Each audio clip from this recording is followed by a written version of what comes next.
गाईस त्या दीक्षाभूमीच्या अंदर थोडे पण आवाज चालत नाही आणि गर्दी पण चालत नाही, तर इथे शांतताच असते, any time peace of mind. तर तुम्हाला दाखवते, थांबा.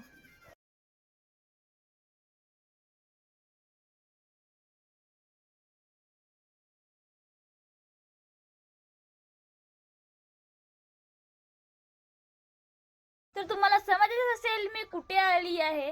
तर मी आलेली आहे दीक्षाभूमीला. थांबा तुम्हाला दाखवते बघा.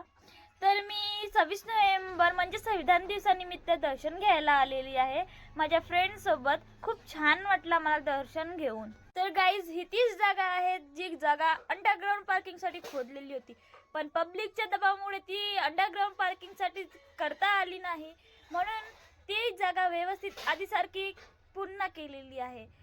तर आता आम्ही इकडे व्हिडिओ बनवायला आलेलो होतो.